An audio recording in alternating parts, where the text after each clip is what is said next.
Nuestros invitados en la noche de hoy son los doctores William Cervera y el doctor Kenny Galvez. El doctor Cervera es médico egresado de la Universidad Nacional, tiene especialización en medicina interna de la misma universidad y tiene especialización en medicina crítica y cuidado intensivo de la FUCS. Se desempeña como médico intensivista en la UCI del Hospital Universitario San Ignacio y es docente del programa de cuidado intensivo de la Universidad Javeriana. También nos acompañará en la noche de hoy el doctor Kenny Galvez, es médico de la Universidad de Caldas, es internista de la misma universidad, es hematólogo del Hospital San José FUCS en Bogotá,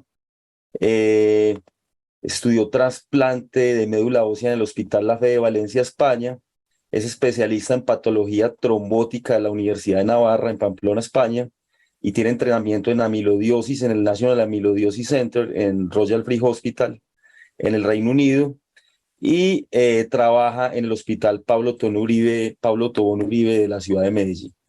Entonces, sin más, los dejo con el doctor William Cervera, que nos va a contar cómo transcurrirá el webinar en la noche de hoy, cómo será el orden del abordaje que tendremos de coagulopatía en UCI, y sin más, le doy la bienvenida. Buenas noches a los dos y doctor Cervera, bienvenido. Buenas noches, muchas gracias. Voy a compartir mi pantalla de una vez. Bueno, muchas gracias a todos los asistentes esta noche. La idea pues es hacer una revisión de los pacientes con coagulopatía en la UCI, pues más allá de la CID, como dice el título. La idea pues es con base en un caso clínico, revisar la aproximación a los pacientes con coagulopatía y sobre todo pues entender que más allá de SID y de coagulopatía dilucional, que son digamos, los trastornos más frecuentes a los que nos enfrentamos en la unidad de cuidado intensivo, hay otros trastornos que pueden llegar a comprometer de manera severa a un paciente y que precisamente por ser trastornos raros a veces los dejamos de lado, no los enfocamos adecuadamente y termina pues comprometiendo la integridad y la seguridad de estos pacientes. Estos son nuestros conflictos de interés y la idea pues del webinar es estimular el aprendizaje a través del caso clínico, entender la presentación clínica, los hallazgos de laboratorio, el diagnóstico y el enfoque de los trastornos poco comunes de la coagulación. Y pues la idea es que en la medida en que se desarrolle la charla y ustedes tengan preguntas, a través del chat vayan haciendo sus preguntas para que al final pues podamos contestarlas. El caso que vamos a revisar se trata de una paciente de 48 años. La paciente consulta por un cuadro de inflamación facial y sangrado oral que se presenta después de la extracción de 2 molares. La paciente refería que desde más o menos 3 semanas antes del procedimiento había venido presentando hematomas espontáneos a nivel de extremidades y a nivel de tronco. La paciente había sido admitida 3 días previos a la extracción dental en urgencias, donde le han encontrado con una anemización significativa. Le transfundieron 2 unidades de glóbulos rojos, pero pues lamentablemente no hicieron un estudio mucho más avanzado e incluso la paciente ha consultado también por sangrados primordialmente a nivel de mucosas en 2 ocasiones en urgencias, donde pues no habían realizado estudios adicionales y al documentar que no eran sangrados pues que comprometían de manera significativa su estado general, había sido enviada a casa con orden de estudios ambulatorios. En esta última ocasión que consulta después de la extracción de las piezas dentales, tiene un sangrado bastante significativo a nivel de la cavidad oral y es tan importante que termina intubada para protección de la vía aérea y en ese momento es cuando se decide finalmente iniciar los estudios. La paciente tiene antecedentes patológicos, una infección por VIH que estaba controlada, tiene un antecedente quirúrgico de una colecistectomía cuyo posoperatorio ha sido completamente normal, 6 partos vaginales durante los cuales no había presentado ningún sangrado significativo y extracciones dentales previas, pues también sin un sangrado asociado importante, lo que pues en principio nos lleva a pensar que todo este cuadro que estamos viendo pues claramente es un evento nuevo y pues evidentemente necesitaba que fuera estudiada pues de una manera un poco diferente. La paciente, como antecedentes farmacológicos, pues tenía su tratamiento antirretroviral por su infección por VIH y no había antecedentes familiares relevantes, ni de cuadros de sangrado, ni ningún otro antecedente importante. Al examen físico se encuentra una paciente que ya se encontraba intubada, sedada, presentaba un edema muy importante, primordialmente en cara, en cuello y en los miembros superiores. Había todavía restos hemáticos a nivel de la boca. La intubación había sido por vía nasotraqueal porque el sangrado oral pues, había sido una limitante importante para la intubación orotraqueal. Había también signos de sangrado a nivel de las fosas nasales. Y en la descripción de la intubación mencionan que la tráquea y la faringe estaban opacificados por sangre. Adicionalmente, pues se encontraban múltiples equimosis en brazos y en piernas, y en un estudio tomográfico que se realizó se han encontrado además hematomas subdurales bilaterales. Con todo esto, pues obviamente la paciente mostraba un cuadro pues hemorragíparo bastante considerable, sin una etiología pues hasta ese momento clara. Los laboratorios, que lamentablemente eran muy escasos al ingreso, teníamos un hemograma con una hemoglobina de 6 y pues hay que recordar que esta paciente 3 días antes había sido transfundida 2 unidades de glóbulos rojos, tenía unos glóbulos blancos de 7.400, 350.000 plaquetas, y dentro de los estudios de coagulación solamente contábamos con un TP y un INR que estaba con una prolongación muy discreta y un TPT que sí estaba francamente prolongado. En ese momento no contábamos con fibrinógeno ni otros estudios adicionales de coagulación, pues para empezar el abordaje diagnóstico. Y considerando pues que estábamos ante un cuadro de un sangrado masivo de una paciente pues con un alto riesgo de una coagulopatía, se decidió interconsultar al servicio de hematología, y aquí es donde el doctor Kenny Galvez nos va a contar un poco cómo se hace la aproximación a este tipo de pacientes con estas anormalidades clínicas y de laboratorio. Kenny. Bueno, buenas noches para todos. Williams, muchas gracias por el preámbulo y por el caso clínico muy interesante. Aquí en esta primera diapositiva que voy a presentar tenemos la cascada de la coagulación como era enseñada previamente en las facultades de medicina, que realmente pues no invita a aprender absolutamente nada porque no es amigable desde el punto de vista educativo. Entonces esta cascada de coagulación así pues realmente académicamente no nos ayuda muchísimo. Sigamos.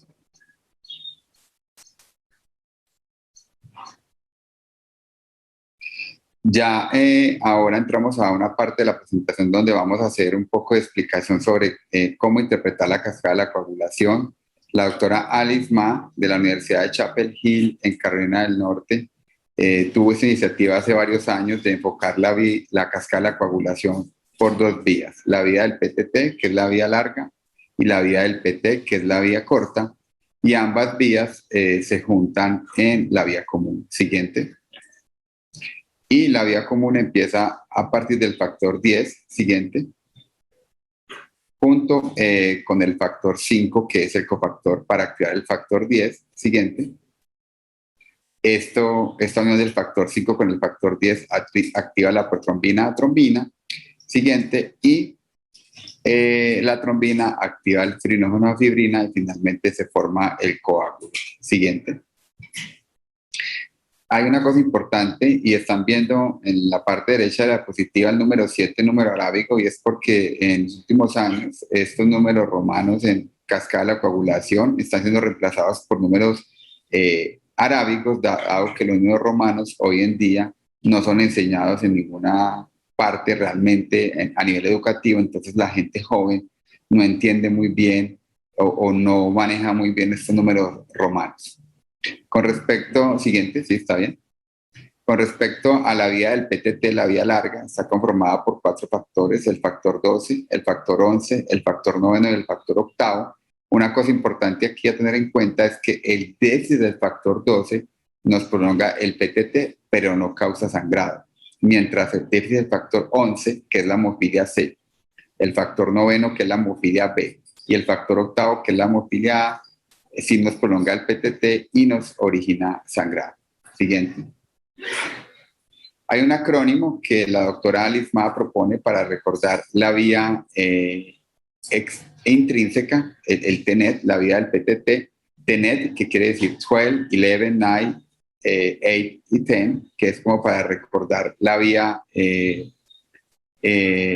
intrínseca, y a tenerlo en cuenta porque en inglés esta palabra significa principio. Entonces, siempre que estemos recordando la vía del PTT, la vía larga, recordar ese acrónimo que es TENET. Siguiente. Aquí tenemos entonces la explicación del TENET. Siguiente. Y siempre que tengamos una prueba de correlación prolongada, tanto un PT como un PTT, debemos hacer una prueba de mezclas. ¿Cómo se define un PTT prolongado? Cuando está por encima de 5 segundos el control normal. Y un PT prolongado cuando está por encima de 3 segundos. En el caso de la paciente, pues vimos que el PTT estaba supremamente prolongado en 90 segundos. Entonces el paso siguiente, en este caso, era hacer una prueba de mezcla. La prueba de mezclas consiste en mezclar 50% del plasma del paciente con 50% de plasma normal. Si la prueba corrige, estamos ante un déficit de factor, y si la prueba no corrige, estamos ante la presencia de un inhibidor. Siguiente. Aquí regresando al caso, entonces aquí tenemos nuevamente los laboratorios de la paciente, el PTT en 90 segundos, con el resto de pruebas de coagulación normales, tanto plaquetas como PT y NR. Se hace la prueba de mezcla. La prueba de mezcla se hace inicialmente a temperatura ambiente. En este escenario de temperatura ambiente, el PTT trata de corregir, pasa de 90 segundos a 39 segundos, pero al hacerlo a las 2 horas, a la incubación a 37 grados, al baño de María, la prueba nuevamente se prolonga y el PTT queda en 52 segundos. Estos hallazgos en la prueba de mezclas son muy característicos de la hemofilia adquirida. Cuando tenemos una prueba de mezclas que trata de corregir al principio, pero luego se prolonga, esto es muy característico de la hemofilia adquirida. Y teniendo en cuenta la sospecha de hemofilia adquirida, pasamos a medir los niveles de los factores de coagulación del PTT, que son el factor 8, el factor 9 y el factor 11. Recuerde que no medimos el factor 12 porque el factor 12, a pesar de que esté disminuido, no ocasiona trastornos hemorrágicos. Aquí efectivamente tenemos la disminución del factor 8 por debajo del 1%, con un factor noveno en 101% y un factor 11 en 89%, que están completamente normales.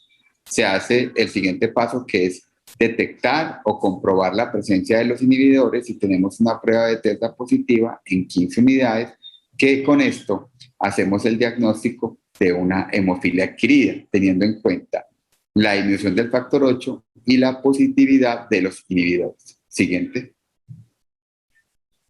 Entonces, la hemofilia adquirida es un trastorno grave y raro de la coagulación, es una enfermedad muy poco frecuente, afecta tanto a hombres como mujeres, que esta es una diferencia con la hemofilia congénita. Recuerden que la hemofilia congénita, el que es sintomático es el hombre. Es una enfermedad autoinmune donde hay anticuerpos IgG contra el factor 8, y el patrón de hemorragia es muy distinto al de la hemofilia congénita, dado que en la hemofilia congénita normalmente tenemos sangrados por articulaciones o en músculos, mientras que en la hemofilia adquirida los sangrados pueden ser más por mucosas o a nivel de sistema nervioso central o a nivel de piel con hematomas y equimosis. Siguiente. La incidencia es de 1.5 por millón de habitantes y la mediana edad de presentación es de 64 a 74 años. La mitad de los pacientes puede morir si no se trata adecuadamente la enfermedad, y por eso es importante en estos trastornos de coagulación raros reconocer rápidamente el diagnóstico para tratar de manera temprana a estos pacientes. Siguiente. Como vemos ahora, entonces los tipos de sangrado son más frecuentes a nivel de piel y mucocutáneo, menos frecuente en músculos y menos frecuente a nivel gastrointestinal, pero prácticamente como vemos en la diapositiva, los pacientes pueden tener sangrado en cualquier sitio. Y la mortalidad de la enfermedad, inclusive con tratamiento, puede ser hasta del 22%. Siguiente. Aquí tenemos unos ejemplos, cómo son los sangrados en hemofilia adquirida. Son sangrados gigantes, son equimosis que pueden cubrir todo el dorso o cubrir todo un miembro, ya sea superior o inferior, inclusive cuando el sangrado es muy importante a nivel muscular, nos puede dar síndromes compartimentales. Siguiente.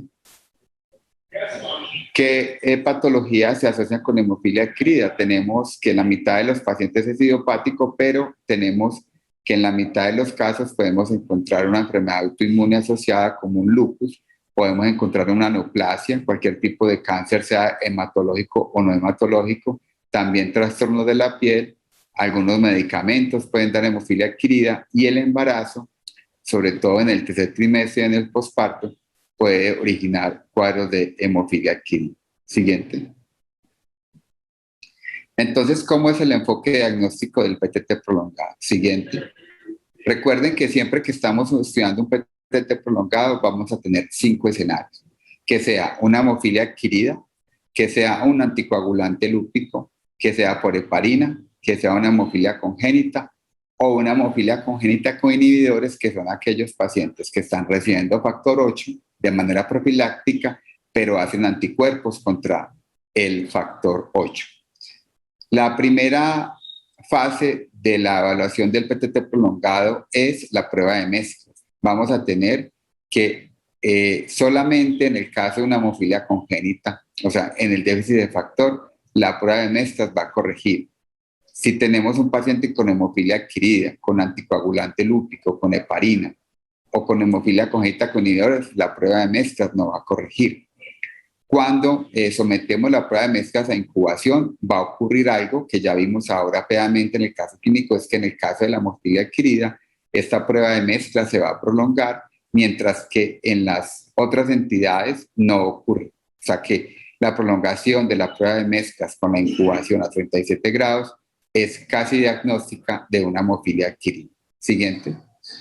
La actividad del factor 8 va a estar disminuida en hemofilia adquirida, también va a estar disminuida en hemofilia congénita y en el paciente que tiene hemofilia congénita con inhibidores. Y va a estar normal en los pacientes con heparina y los pacientes que tienen anticoagulante lúpico.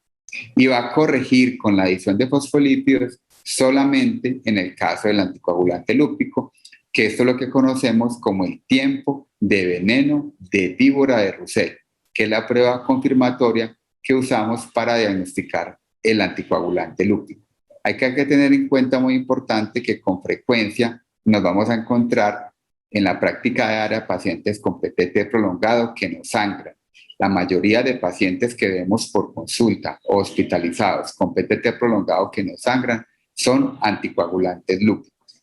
Y para comprobar el diagnóstico de la hemofilia adquirida, vamos a tener la presencia del ensayo Bethesda positivo con la cuantificación de los inhibidores, que va a ser positivo en la hemofilia adquirida y también en pacientes que tienen hemofilia congénita con inhibidores. Entonces, con respecto a esta diapositiva, yo creo que es muy importante, inclusive si le pueden tomar una foto, porque digamos que nos ayuda o nos orienta de manera muy práctica de cómo debemos interpretar un paciente que tenga un PTT prolongado. Siguiente.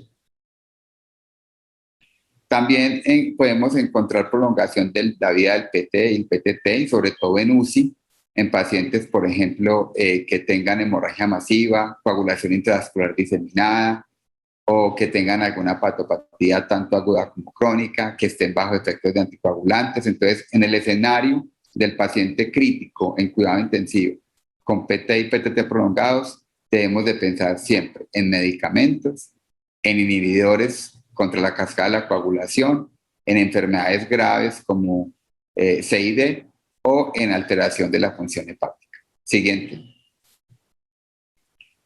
Los pasos, entonces, para interpretar una prueba de mezclas, ya los vimos previamente. Entonces, se hace primero una mezcla a temperatura ambiente con 50% de plasma del paciente y 50% de plasma control. Y después, a las 2 horas, se calienta el tubo a 37 grados. Si la prueba no corrige, estamos ante la presencia de un inhibidor, que si es específico, estamos hablando de una hemofilia adquirida. Y también podemos tener un inhibidor inespecífico como el caso del anticoagulante lúpico. Y si corrige, estamos ante la presencia de un déficit de factor. Siguiente. Aquí tenemos entonces la incubación a 37 grados. Este paso es muy importante. Recuerden que la prueba de mezclas siempre debe ser reportada e interpretada.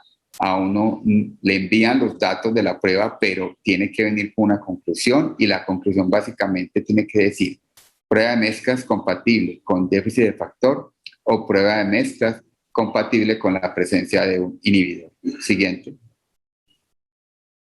Con respecto al manejo de la hemofilia adquirida, hay 2 pilares importantes. El primero, hay que detener la hemorragia. Esto lo hacemos con factor 7 activado recombinante, el Novoseven, o con el complejo protonbínico activado. También podemos usar factor 8 derivado porcino, pero en Colombia no se consigue. Y también tenemos que erradicar el inhibidor. Recuerden que esto es una enfermedad autoinmune donde se producen anticuerpos de tipo IgG contra el factor 8, y en este caso tenemos que utilizar esteroides más ciclofosfamida. También tenemos que evitar procedimientos invasivos que puedan inducir hemorragias en estos pacientes, y también tratar las enfermedades subyacentes, porque si la causa de la hemofilia adquirida, por ejemplo, es un cáncer, pues tenemos que tratar la neoplasia para poder controlar la enfermedad. Siguiente. Ahora le doy el paso otra vez a Williams para que nos haga ya un cierre con las conclusiones más importantes. Bueno, una cosa importante, y pues antes obviamente de pasar un poco a las preguntas, que hay varias cosas que vale la pena tratar. Entonces, evidentemente en todo paciente que presenta un sangrado, pues hay que hacer una evaluación del perfil de coagulación completo. Digamos que, como les decía al principio, nosotros en la UCI nos enfocamos mucho en la CID, nos enfocamos en la coagulopatía dilucional, pero tenemos obviamente pacientes que pueden estar cursando con trastornos hemorrágicos, y como vimos, pues muchas veces no, ni siquiera tenemos en la cabeza pues todo el perfil de coagulación completo que deberíamos tener. Siempre es muy importante pues enfocar el paciente que tiene sangrado y que tiene un TPT prolongado aislado, que pues no es lo usual que nosotros encontramos en la unidad de cuidado intensivo, y tal vez por eso es que pues digamos nos distraemos un poco en la aproximación a estos pacientes. Y para estos pacientes con el PTT prolongado aislado, pues la prueba de mezclas, como pues ampliamente explicó el doctor Galvez, es muy importante. Y los agentes, tener siempre como presente el uso de los agentes bypass como primera línea para el manejo del sangrado cuando se requiere.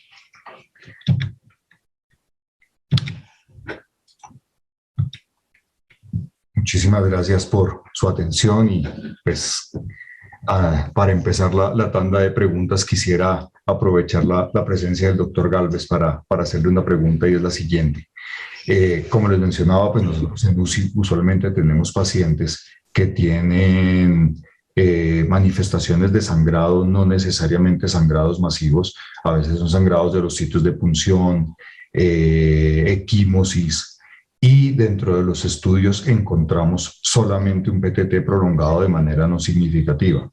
Cuando estos sangrados pues consideramos que son lo suficientemente importantes para tratarlos, muchas veces sin interconsultas previas ni estudios adicionales, decidimos el uso de plasma, incluso en algunos casos el uso de crioprecipitados, pues especialmente cuando tenemos consumo de fibrinógeno.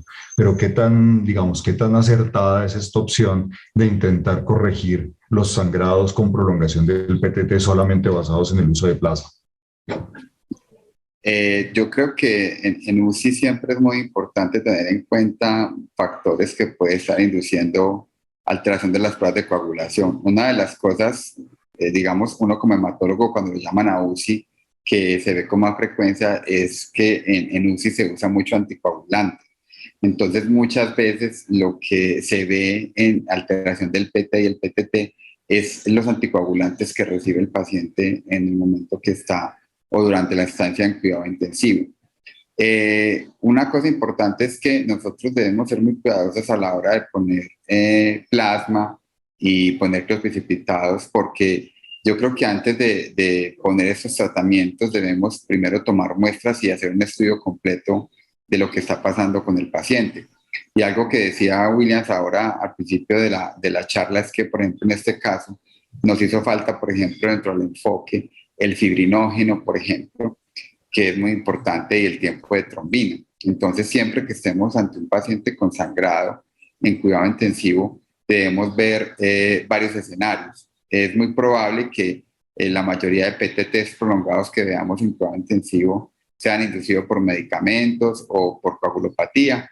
Menos probable que sea pues por una hemofilia adquirida, porque es una enfermedad relativamente rara, pero siempre es muy importante en el caso de que tengamos una alteración de la prueba de coagulación, no iniciar ningún tipo de agente hemostático hasta no tener los estudios. Una cosa que recomienda hoy en día la Sociedad Internacional de Trombosis y Hemostasia es que si no tienes en tu hospital en la noche, por ejemplo, todas estas pruebas de coagulación, la idea es que se congelen las muestras y en la mañana siguiente se procesen, y lo que tú vayas a hacer como médico con el paciente, sea poner tranexámico, sea poner plasma, sea poner plaquetas, críos, lo hagas después de haber tomado las muestras. Y ya en la mañana, con esa muestra congelada, se procesa y ya revaloras, digamos, el tipo de sangrado.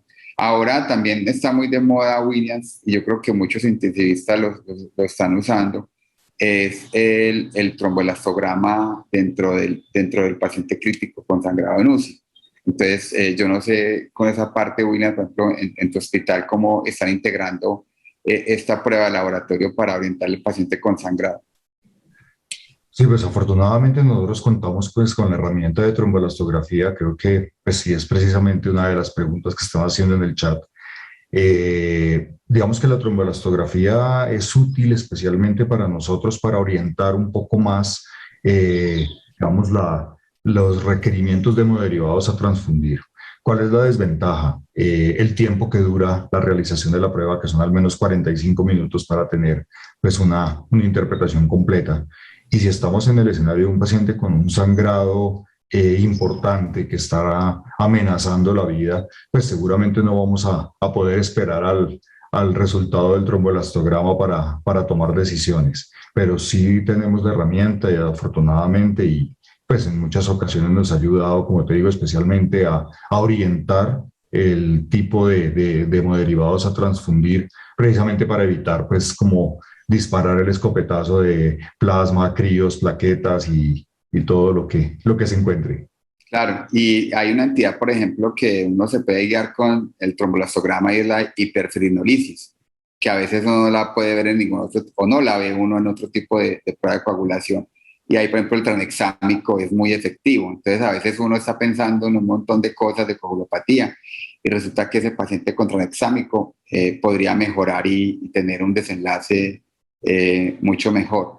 Hay una cosa importante, por ejemplo, ya que estamos hablando de trastornos de la coagulación, es que en el sangrado posparto, por ejemplo, que es una entidad amenazante para la vida y que en cuidado intensivo se ve con mucha frecuencia, ¿cierto?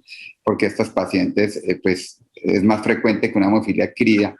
Ya, por ejemplo, tenemos herramientas para el manejo de esa patología, incluyendo el factor 7 activo recombinante. La EMEA en Europa acaba de aprobar el factor 7 recombinante para el manejo de los pacientes con hemofilia adquirida, con sangrado posparto, y esto ha permitido, digamos, un mejor control del sangrado. Entonces, yo creo que cuando estamos ante un paciente con defecto de coagulación en UCI, debemos usar todos nuestros recursos, apoyarnos, digamos, en los laboratorios que sean necesarios, y muy importante también es la coordinación en algunos casos con hematología, para poder resolver los casos de la mejor manera y digamos, con la mayor claridad.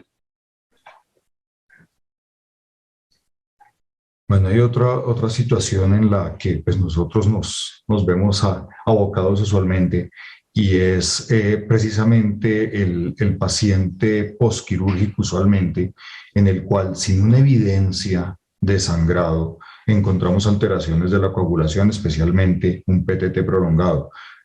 Tú mencionabas durante la charla que pues, la causa más común es la presencia de anticoagulante lúpico, pero digamos, en la parte clínica, digamos, del día a día, ¿qué tan relevante es avanzar en los estudios de un paciente cuando lo que evidenciamos son alteraciones a nivel de laboratorios que no se reflejan en alteraciones clínicas significativas?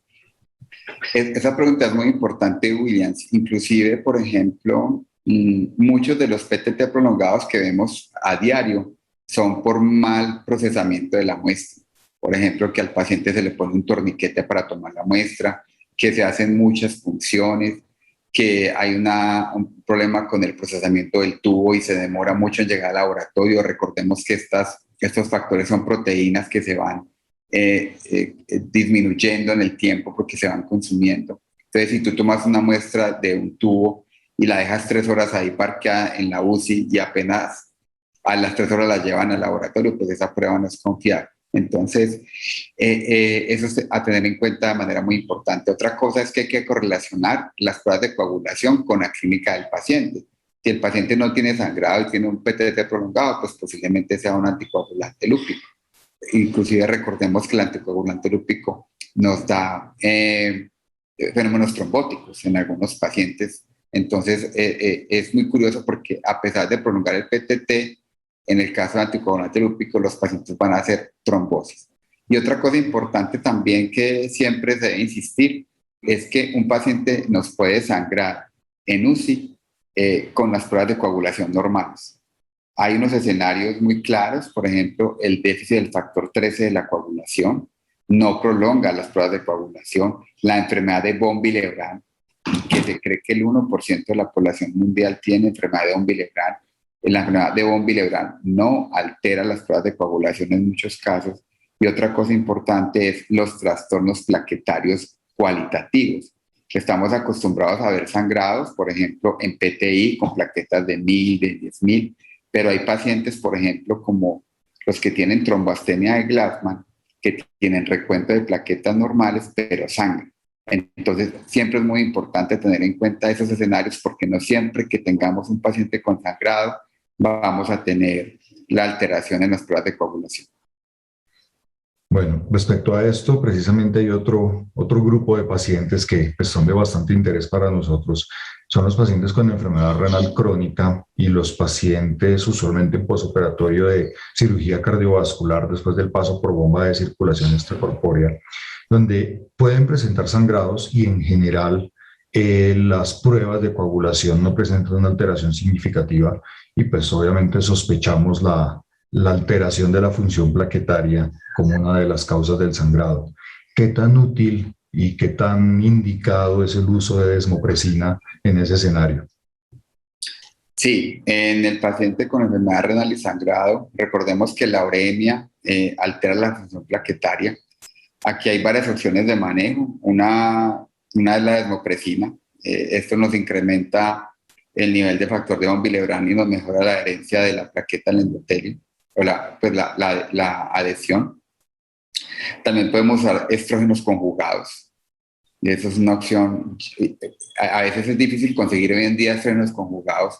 En mi época era muy fácil conseguir estrógenos conjugados. Yo no sé hoy en día por qué es tan difícil conseguir este tipo de medicamentos.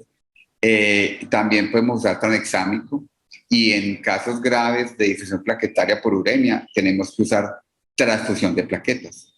Entonces, inclusive hay algunos pacientes que pueden requerir crioprecipitado, en algunos casos muy raros, porque recuerden que la unión de plaqueta con plaqueta se hace con el fibrinógeno y el crío tiene mucho fibrinógeno, entonces a veces permite que ocurra o que el crío favorece la agregación, pero la desmopresina, el estrógeno conjugado de tranexámico son herramientas de primera línea para manejar el paciente que tiene sangrado secundario a enfermedad renal.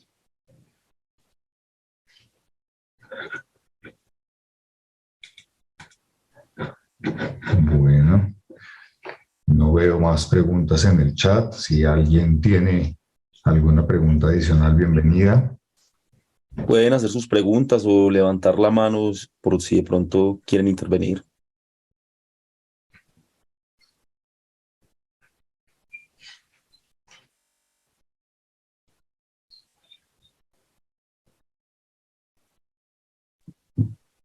Los doctores, no vemos más preguntas de momento. Bueno, en todo caso, la idea que teníamos esta noche con el doctor Williams era como plantear un poco la relación entre el hematólogo y el intensivista en el paciente con sangrado. Digamos que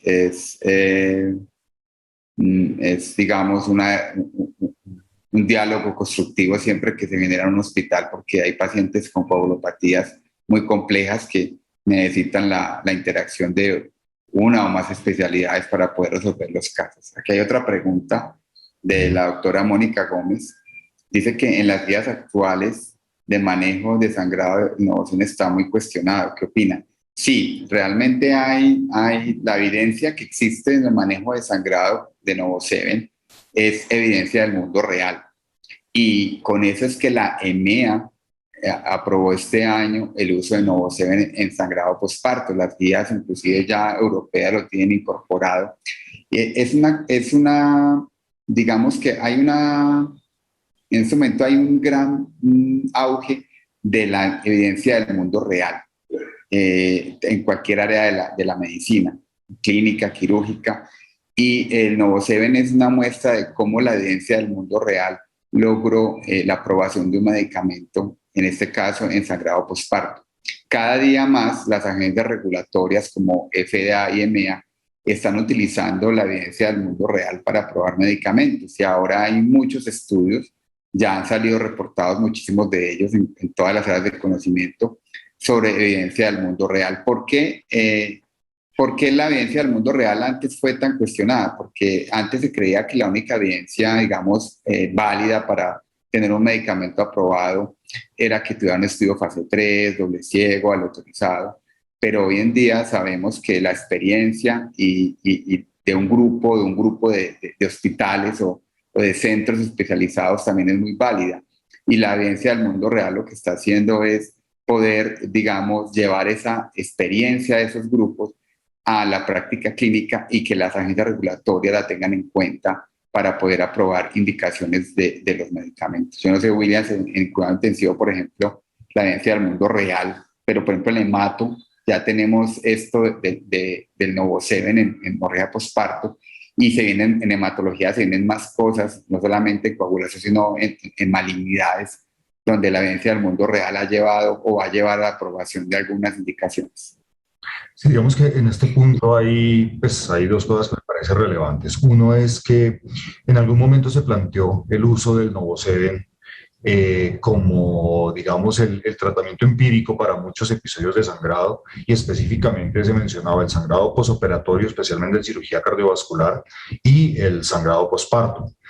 Digamos que el cuestionamiento respecto del uso del NovoSeven, pues obviamente es válido, porque uno debería intentar aproximarse a una etiología un poco más clara antes de decidir una intervención. Pero en situaciones específicamente como el sangrado posparto, donde hay una vida, digamos, que es de un altísimo valor social amenazada, pues seguramente justifica el uso de manera relativamente empírica. Ahora, respecto de la evidencia del mundo real, pues lamentablemente creería que el cuidado intensivo es uno de los escenarios donde la evidencia clínica fuerte es bastante ausente, porque el tipo de pacientes que tenemos pues no se presta para hacer esos estudios aleatorizados, doble ciegos, de 30.000 pacientes, etcétera. Entonces, precisamente el cuidado intensivo es de los escenarios donde tal vez la evidencia del mundo real y la evidencia basada en el entendimiento de la fisiopatología se vuelve mucho más relevante, y por eso, pues digamos, a veces hacemos cosas que no se rigen realmente por guías escritas ni por recomendaciones demasiado fuertes, pero pues finalmente son intervenciones que tienen un sustrato fisiológico y fisiopatológico pues muy importante. Es así, esa es como la visión actual, y yo creo que la evidencia del mundo real, yo por ejemplo ahora en el hospital que ya también llevo investigaciones clínicas, en la unidad de investigaciones tengo ahora varios estudios corriendo del mundo real y realmente cada día llegan más factibilidades para hacer mundo real, o sea que la evidencia del mundo real viene muy fuerte y posiblemente vamos a tener aprobaciones de muchos medicamentos de aquí en adelante con evidencia del mundo real, o sea que también es importante tener en cuenta no solamente los estudios de la industria, digámoslo así, sino también la experiencia y lo que publican los grupos que trabajan en ciertas patologías y que lo hacen muy bien, ¿cierto? Y que nos pueden enseñar a todos a mejorar nuestra práctica diaria. Bueno, William, entonces, pues, no, muchas gracias por acompañarnos.